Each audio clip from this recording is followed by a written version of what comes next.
우리가 책을 읽는 독서의 방법에는 여러 가지가 있습니다. 일반적으로 책을 꼼꼼하게 한자 한자 읽어 나가는 정독의 방법이 있고요. 뿐만 아니라 책을 읽고 조금 더 깊이 생각하며 사유로 연결하는 숙독이라는 방법도 있습니다. 또 책을 처음부터 끝까지 쭉 훑어 읽으면서 책의 줄거리를 파악하는 간독 또는 통독의 방법도 있고요. 책을 순서 내용과는 아무런 상관없이 그냥 펼쳐지는 대로 읽게 되는 남독이라는 방법도 있습니다. 그것뿐만 아니라 제가 요즘 가장 많이 사용하는 독서법인 발췌독이라는 방법도 있습니다. 책의 제목 그리고 목차를 보고 필요한 부분만 뽑아서 읽게 되는 것을 발췌록이라고 이야기합니다. 물론 저도 정독을 하고 싶습니다. 또 때로는 좀 더 깊이 생각하고 숙고하는 그런 숙독의 방법도 사용하고 싶습니다. 그런데 평소에는 그렇게 할 만한 여유가 크게 많지가 않습니다. 그래서 전체를 훑어서 읽는 간독이나 통독 또는 필요한 부분을 뽑아서 읽는 발췌독을 많이 사용하게 되는 것 같습니다. 예전에는 저도 책을 조금 많이 빨리 읽고 싶어서 그런 방법을 찾기 위해서 속독법을 배워본 적도 있습니다. 속독을 하기 위해서는 먼저 눈동자 운동을 열심히 해줘야 됩니다. 그런 다음에 시각을 조금 넓혀야 됩니다.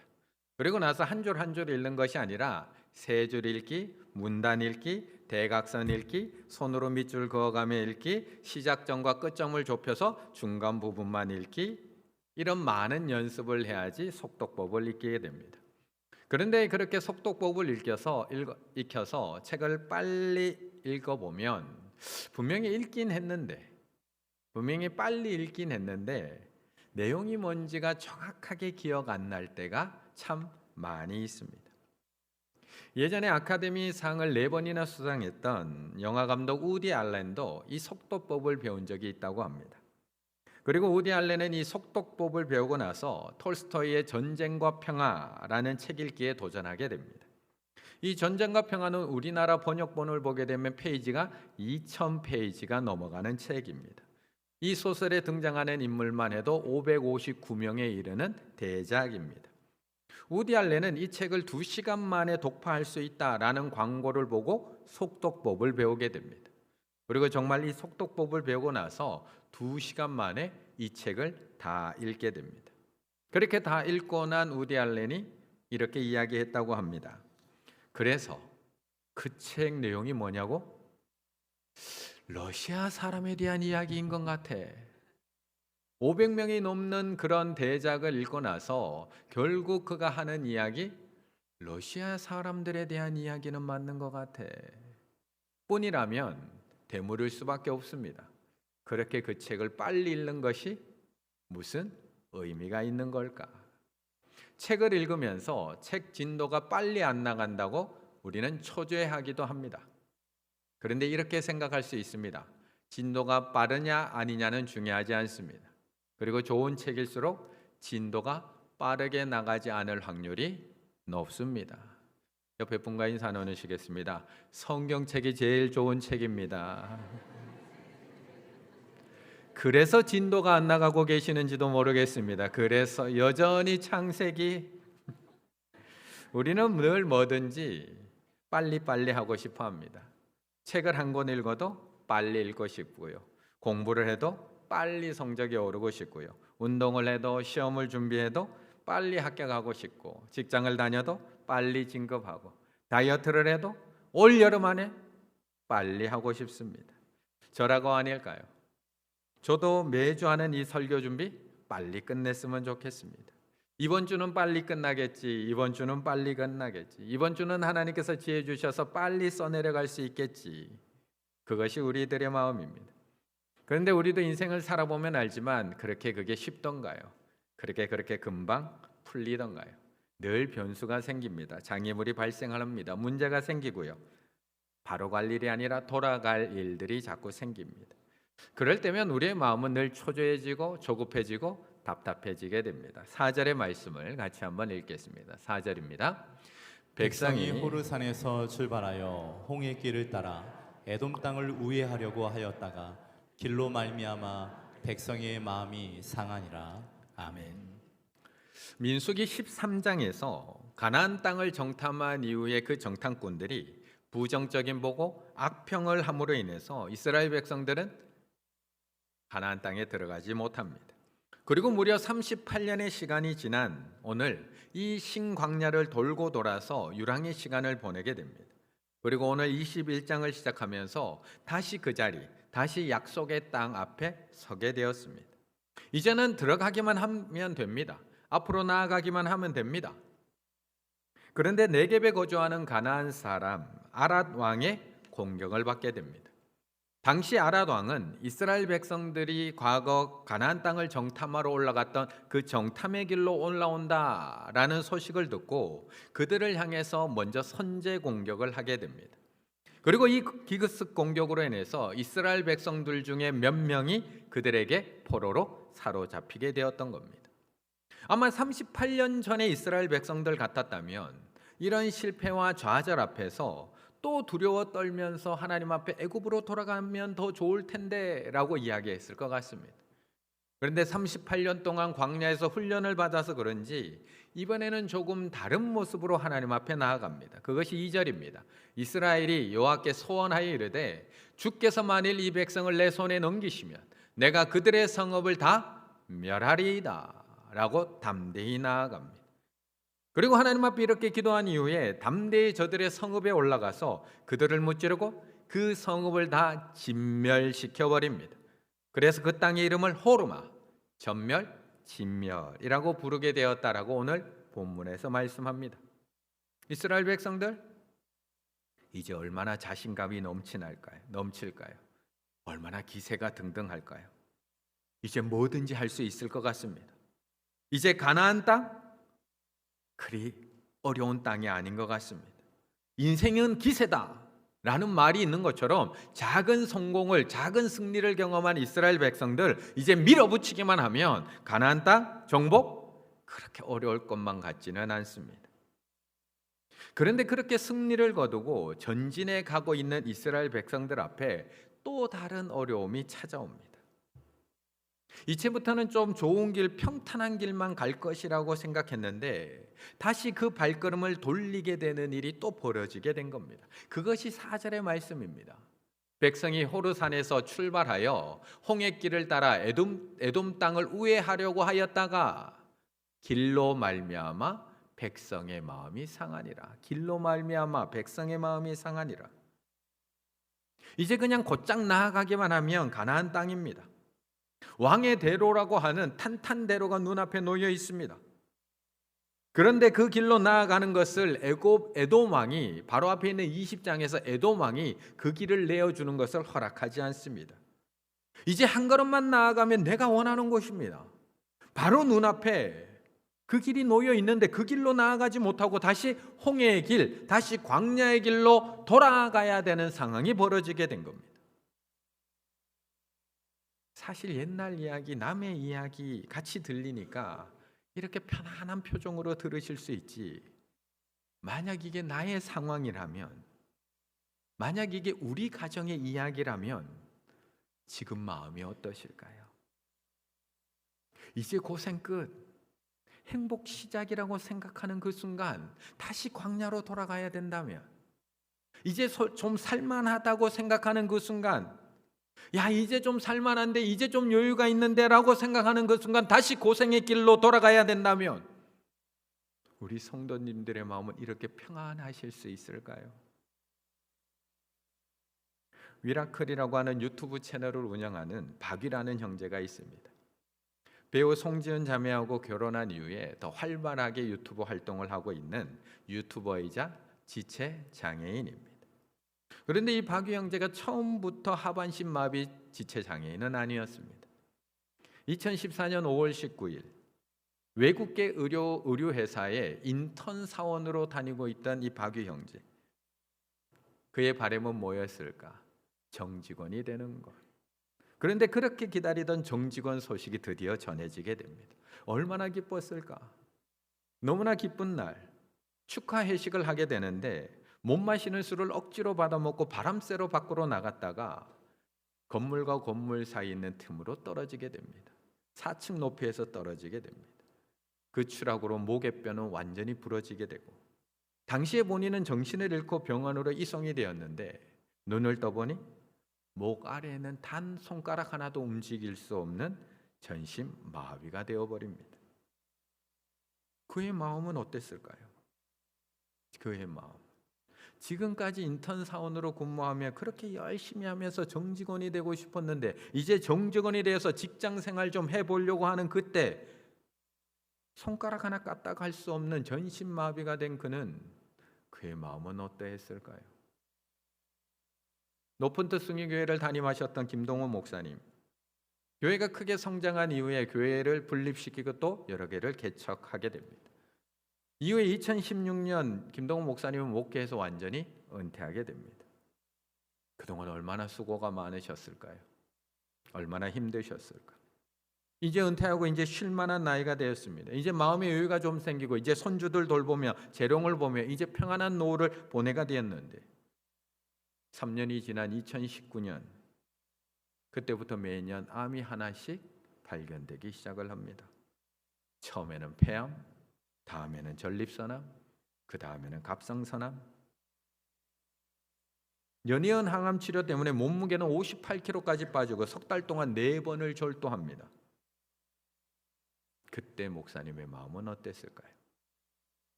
아니, 우리 성도님들의 마음은 어땠을까요?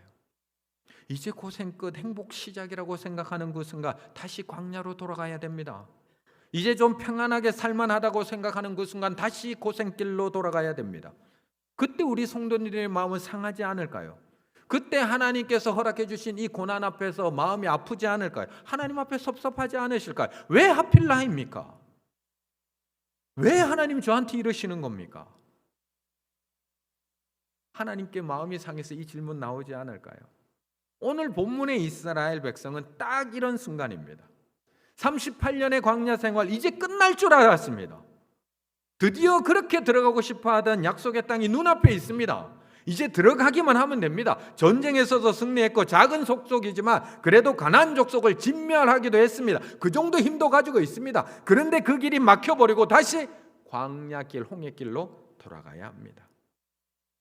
그래서 그들의 마음은 우리들의 마음처럼 오늘 본문에서 이렇게 이야기합니다. 상해버렸다는 겁니다. 상하니라 티크차르, 참을 수 없어지다, 조급해지다. 상한 이스라엘 백성들의 마음 쉽게 회복될 수 있을까요? 이제는 되겠지. 이제는 되겠지. 이제는 끝나겠지. 이제 이 고통 끝나겠지 기대했다가 크게 낙심했던 그들의 마음 쉽게 치유될 수 있을까요? 마음이 상해서 입에 담지 못할 불평과 원망을 쏟아내고 있는 그들의 입술 이제는 멈출 수 있을까? 5절의 말씀 같이 읽습니다. 5절입니다. 백성이 하나님과 모세를 향하여 원망하되 어찌하여 우리를 애굽에서 인도해 내어 이 광야에서 죽게 하는가? 이곳에는 먹을 것도 없고 물도 없도다. 우리 마음이 이 하찮은 음식을 싫어하노라. 아멘. 아멘. 그렇게 시작된 이스라엘 백성들의 불평과 원망 멈추지를 않습니다. 마음이 상했거든요. 바로 눈앞에 있던 기회를 놓치고 다시 광야로 돌아가야 했던 이스라엘 백성, 불만은 점점점 커질 수밖에 없습니다. 걷잡을 수 없을 정도로 그들의 불만과 원망은 커져나가기 시작을 합니다. 이제 심지어 지금까지는 이스라엘 백성들이 모세와 아론만 원망했습니다. 그런데 그들의 원망과 불만이 점점 커지자 이제 그 원망이 하나님을 향해 가기 시작을 합니다. 5절, 백성이 하나님과 모세를 향하여 원망하되, 이제 모세만 원망하지 않습니다. 하나님과 모세를 향하여 원망하되 어찌하여 우리를 애굽에서 인도하여 내어 이곳 광야에서 죽게 하는가? 이곳에는 먹을 것도 없고 물도 없도다. 우리 마음이 이 하찮은 음식을 싫어하노라 하매, 우리 마음이 이 하찮은 음식을 싫어하노라 하매, 마음이 싫어한다는 겁니다. 이제 하나님께서 내려주셨던 그 음식, 매일 밤마다 내려주셨던 그 만나의 은혜까지도 하찮아지기 시작을 하는 겁니다. 하나님께서 직접 내려주셨던 만나, 밤하늘에 이슬과 함께 내려주셨던 만나, 작고 동그랗고 진주 모양 같았던 만나, 가시같이 희고 꿀 섞은 과자같이 맛있었던 만나, 맷돌에 갈기도 하고 절구에 찌기도 하고 가마에 삶기도 해서 먹었던, 같이 만들어 먹었던 그 만나, 그래서 38년 동안 먹었지만 질리지 않고 오늘 아침까지 먹었던 그 만나, 200만 명의 이스라엘 백성들이 먹고 살았던 그 만나. 그런데 이렇게 이야기하는 겁니다. 우리 마음이 이 하찮은 음식을 싫어하노라. 우리 마음이 상해버리니까 오늘 아침에 먹었던 그 밥마저도 하찮아진다는 겁니다. 마음이 상하면 모든 은혜가 은혜로 느껴지지 않습니다. 내 마음이 섭섭하고 삐져 있으면 모든 말들이 위로의 말이 아니라 비아냥처럼 들리는 것처럼 하나님 앞에 마음이 상하면 지금까지 부어주셨던 그 수많은 은혜, 38년 동안 단 하루도 빠지지 않고 내려주셨던 그 만나까지도 너무 하찮게 여겨진다는 겁니다. 우리는 아닐까요? 우리는 평소에는 그렇게 달고 달았던 하나님의 말씀, 평소에는 그렇게 매일매일 듣고 읽었던 하나님의 말씀, 평소에는 그렇게 붙들고 살았던 만나와 같은 하나님의 말씀이 어느 날 내 계획과 내 바람대로 되지 않고 모든 것이 무너져 내려서 내 마음이 상해버리면 그 말씀이 어떻게 들려지시던가요? 어떻게? 분명히 나을 거라는 그 말씀 붙들고 병원에 가서 치료받았는데, 분명히 하나님께서 나와 동행해 주시겠다는 그 약속을 붙들고 지금까지 노력해 왔는데, 모든 기대와 희망이 무너지고 다시 광야로 돌아가야 할 때, 그때 만나와 같은 이 말씀이 어떻게 느껴지시던가요? 계속 달콤하게 느껴지시던가요? 말씀 붙들어서 뭐해? 말씀대로 살아서 뭐해? 말씀 붙드나 안 붙드나 다 똑같은데 말씀 읽어서 뭐해? 우리도 요즘 하나님께 마음이 상해서 모든 은혜가 하찮게 여겨지고 있는 것은 아닐까요? 요셉의 형들도 마찬가지였습니다. 아버지가 요셉만 사랑합니다. 요셉에게만 관리 자리에 입는 예쁜 채색 옷을 입힙니다. 그러자 아버지에게 마음이 상한 형들에게도 모든 것이 다 꼬여 보이기 시작을 하는 겁니다. 자신들도 여전히 하나님의 은혜 가운데 아버지의 은혜 안에서 살아가고 있음에도 불구하고 요셉이 꼴 보기 싫은 겁니다. 요셉이 입는 옷, 요셉이 밥 먹는 거, 요셉이 말하는 거, 요셉이 행동하는 거 다 꼴 보기 싫습니다. 내 마음이 상하면. 그래서 요셉 형들을 찾아온 요셉이 이렇게 보이는 겁니다. 창세기 37장. 요셉이 그들에게 가까이 오기 전에, 가까이 오기도 전입니다.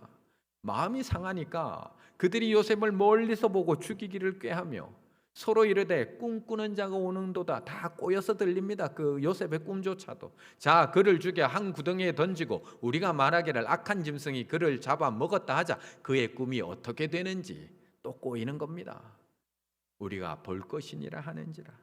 마음이 상하면 모든 것이 다 꼴보기 싫습니다. 모든 말이 다 꼬여서 들립니다. 앞에 있는 저에게도 마음이 상하고 나면 그냥 제가 앞에 서 있는 것 자체가 그냥 싫어집니다. 말은 왜 그렇게 많은지, 목소리는 왜 그렇게 큰지, 좀 잘만 하면 왜 이렇게 그렇게 목소리를 높이는지, 왜 좀 잘만 하면 자꾸 성경을 읽으라고 하는지, 왜 그렇게 말은 많은지. 그러면 제가 반대로 하면 마음에 드실까요? 목소리는 왜 이렇게 작은지, 말은 왜 이렇게 없는지. 마음이 상하면 다 꼬여 들립니다. 말이 많으면 말이 많아서, 말이 없으면 말이 없어서, 밥을 잘 먹으면 잘 먹어서, 밥을 안 먹으면 깨작거려서 다 싫습니다. 심지어 웃으며 내 앞에서 인사하는 것도 싫습니다. 비웃는 것처럼 보이고 무시하는 것처럼 보이기 시작합니다. 같이 사는 사람이 그러면 더 마음이 힘듭니다. 밥 먹는 소리조차도 듣기 싫습니다. 얼마나 그렇게 쩝쩝거리며 먹는지. 좀 딴 데로 좀 치웠으면 좋겠습니다. 마음이 상하면 우리의 마음이 이렇습니다. 정말 그 사람이 잘못된 걸까요? 아니면 내 마음이 상해서 모든 것이 다 하찮은 은혜로 느껴지는 걸까요? 상한 감정으로 시간을 보면 상처받은 과거밖에 보이지 않습니다. 내 마음이 상하면 지나온 과거가 다 상처투성입니다. 상한 감정으로 공간을 보면 공황장애 상태일 뿐입니다. 상한 감정으로 사람을 보면 다 나를 해치는 것 같고, 상한 감정으로 이 사회를 보면 온통 부정부패, 악으로 만연한 블랙홀처럼 느껴지는 것, 이 세상입니다. 상한 감정으로 하나님을 보면 하나님이 정말 무능하고 무책임한 존재로밖에 보이지 않습니다. 비참한 인생이 따로 있는 걸까요? 상한 감정 그대로 살아가는 것, 상한 마음 그대로 살아가는 것, 이게 인간의 비참함입니다. 오늘 이스라엘 백성들이 불평하고 있는 이유, 길이 힘들어서가 아닙니다. 성경은 분명히 말씀합니다. 길로 말미암아 백성이 마음이 상하니라. 마음이 상했기 때문에 은혜가 보이지 않습니다. 늘 공급되던 물도, 매일 내려주시던 그 만나도 더 이상 은혜로 보이지 않습니다. 지금 나에게 주어진 이 모든 것들이 다 하찮은 것들로 보입니다. 사랑하는 남편, 아내, 매일 먹고 있는 식사, 가정, 직장, 교회, 매주 마주하게 되는 이 교우들도 더 이상 하나님께서 나에게 주신 선물이 아니라 하찮은 것들로 보이기 시작을 합니다. 그리고 하나님을 향해 불평, 원망, 함부로 말하기 시작한다는 겁니다. 결국 상한 마음으로 불평하고 원망하며 혀의 독을 쏟아내던 이스라엘 백성들, 결국 어떻게 되었을까? 6절의 말씀을 같이 읽습니다. 6절입니다. 여호와께서 불뱀들을 백성 중에 보내어 백성을 물게 하심으로 이스라엘 백성 중에 죽은 자가 많은지라. 아멘. 결국 마음이 상한 이스라엘 백성들, 하나님을 향해 불평하고 원망하고 하나님의 은혜를 하찮게 여기다가 불뱀에 물려서 죽는 사건이 여기서 벌어지게 됩니다. 그런데 이 본문을 가만히 읽어보면, 가만히 한번 생각을 해보면, 이 불뱀들이 과연 어디서 나타난 걸까요? 물리면 불에 타는 듯한 고통을 당하게 되는 이 불뱀들이 어디서 갑자기 나타난 것일까? 사실 지금 이스라엘 백성들이 여행하고 있는 이 아라바 지역은 등에 붉은 반점을 가지고 있는 이 불뱀들이 서식하던 지역입니다. 서식하던 지역. 그런데 지금까지 이스라엘 백성들이 그 뱀에 물리지 않고 여행할 수 있었던 이유가 무엇일까요? 왜 갑자기 이 불뱀들이 그들을 공격하기 시작한 걸까요? 6절, 여호와께서 불뱀들을 백성 중에 보내요. 근처에 있었다는 겁니다. 보내요. 갑자기 나타난 게 아닙니다. 백성들을 물게 하심으로 이스라엘 백성 중에 죽은 자가 많은지라. 불뱀, 사라프, 불태우다, 타는 듯한 고통을 주다. 물리면 불에 타는 듯한 고통을 일으키는 불뱀이었던 겁니다. 그런데 그 고통이 시작되자 이스라엘 백성들이 깨닫기 시작을 합니다. 자신들이 하찮게 여겼던 그 은혜가 얼마나 큰 은혜인지를 깨닫게 됩니다. 매일매일 만내를 내려주시는 것만 은혜가 아니라, 매일매일 구름 기둥과 불 기둥이 내 눈앞에서 나를 인도하는 것만 하나님의 은혜가 아니라, 매일매일 반석에서 물을 내어주시는 것만 하나님의 은혜가 아니라, 이렇게 위험한 광야 속에서도 안전하게 걸어갈 수 있는 그 은혜, 이렇게 뱀들이 우글거리는 아라바 광야에서도 뱀에 안 물리고 하루하루 살아갈 수 있는 것이 은혜, 뉴스만 틀면 쏟아지는 사건 사고 속에서도 우리 성도님들이 안전하게 교회 오고 하루하루 살아갈 수 있는 것이 얼마나 큰 은혜인지를 이 고통당하는 속에서 깨닫게 되었다는 겁니다. 그 놀라운 은혜를 하찮게 여기고 하나님을 향해 원망하고 불평을 쏟아냈던 이스라엘 백성들은 참을 수 없는 타는 듯한 고통이 닥치자 비로소 자신들의 죄를 깨닫게 됩니다. 그래서 하나님 앞에 이렇게 기도하며 간구합니다. 7절, 백성이 모세에게 이르러 말하되 우리가 여호와와 당신을 향하여 원망함으로 범죄하였사오니 여호와께 기도하여 이 뱀들을 우리에게 떠나게 하소서. 이렇게 기도합니다. 이 뱀들을 우리에게 떠나게 하소서. 모세가 백성을 위하여 기도하며, 분명히 이 긴급한 상황 속에 이스라엘 백성들이 모세에게 원한 것은 치료가 아닙니다. 회복이 아닙니다. 이 뱀들이 우리를 떠나게 하소서.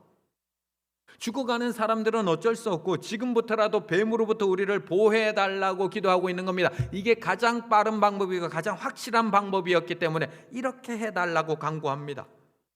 그런데 하나님께서는 이 기도를 들으시고 또 미련한 길을 보여주십니다.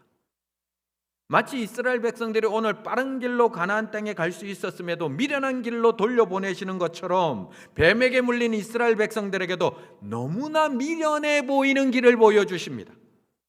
그것이 8절입니다. 여호와께서 모세에게 이르시되 불뱀을 만들어 장대 위에 매달아라. 물린 자마다 그것을 보면 살리라. 아니, 지금 뱀에 물려서 죽어가고 있는데 장대에 달린 뱀을 바라보라고 하십니다. 너무 미련한 것 이해가 되시나요, 우리 성도님들?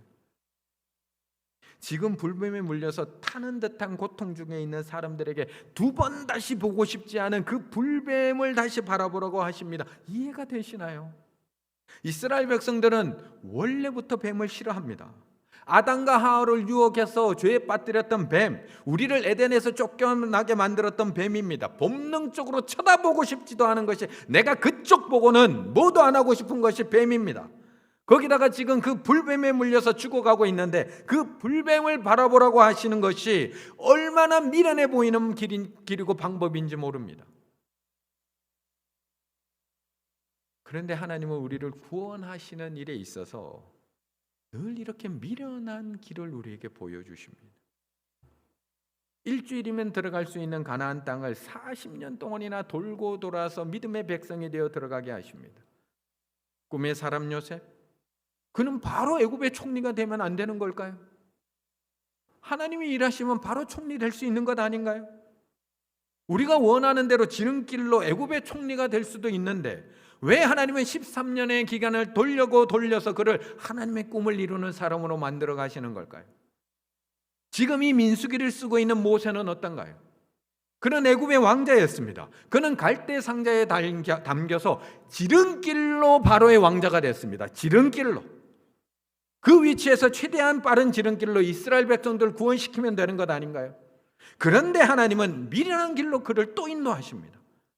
위대한 광야로 보내시고 양치기로 보내시고 다시 애굽으로 돌려보내셔서 돌고 돌아서 지금 이 자리 40년 만에 또 이 자리에 서게 하십니다. 하나님이 우리를 구원하신 방법은 어떤가요?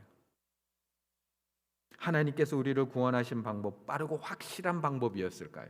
지름길이었을까요? 아니면 너무나 미련해 보이는 방법이었을까요? 쳐다보기도 싫은 저 저주의 십자가를 바라보게 만드는 것, 저 십자가를 바라보는 자마다 살게 하시는 저 십자가 사건, 저게 현명한 방법이었을까요? 미련한 방법이었을까?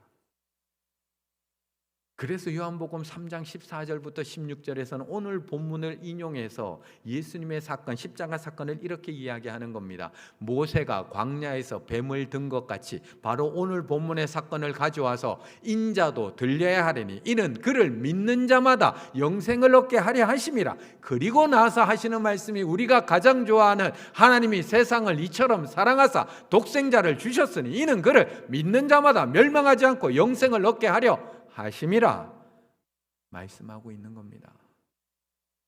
미련한 방법 아닌가요?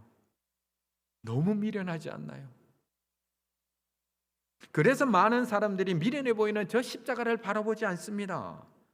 그래서 많은 이스라엘 백성들도 불뱀에 죽어가면서도 말도 안 되는 미련해 보이는 그 장대 위에 달린 노뱀 바라보지 않습니다. 십자가의 도가 멸망하는 자들에게는 미련한 것이고 구원받는 우리에게는 하나님의 능력이 되지만 미련해 보이는 그 십자가 우리가 아무리 얘기해도 그래서 바라보지 않습니다. 미련해 보이거든요. 그런데 정말 저 십자가를 바라보는 것이 우리를 살릴까요? 저 십자가 위에 달리신 예수 그리스도를 바라보는 것이 정말 오늘도 고통 가운데 살아가고 있는 우리를 살려낼 수 있을까요? 정말 나에게 괴로운 일이 생겼습니다. 그럼 가서 이 문제를 해결해야 될까요? 아니면 저 십자가를 바라봐야 될까요?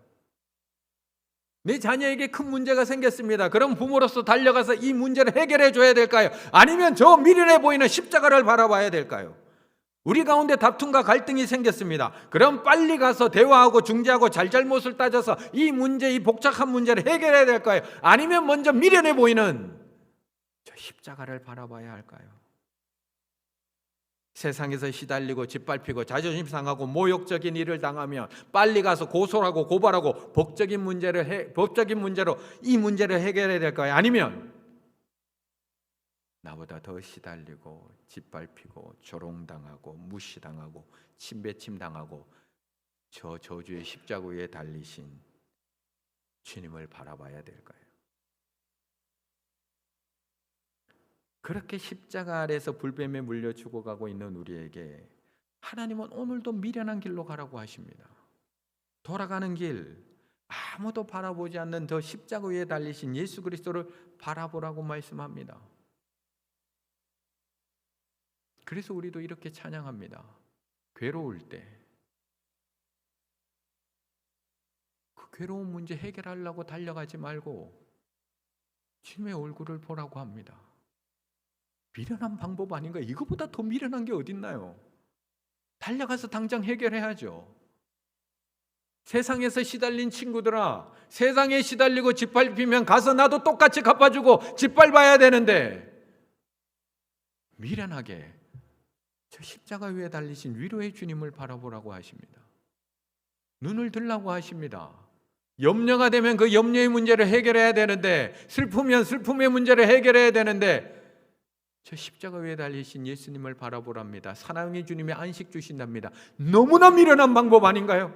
이거보다 더 미련한 방법이 어딨나요? 그래서 세상 사람들이 왜 이렇게 미련한 짓 하냐고 우리에게 이야기하는 것 아닌가요? 힘이 없고 마음이 연약하면 뭘 하셔야 되나요? 그런데 주님은 말씀합니다. 눈을 들어 주를 보라. 내 모든 염려 주께 맡겨라. 슬플 때에 미련해 보이는 그 예수님의 얼굴을 보라. 사랑의 주님께서 너희 상처낸 마음, 상한 마음 고치시고 취하시고 안식 주시리라 말씀합니다.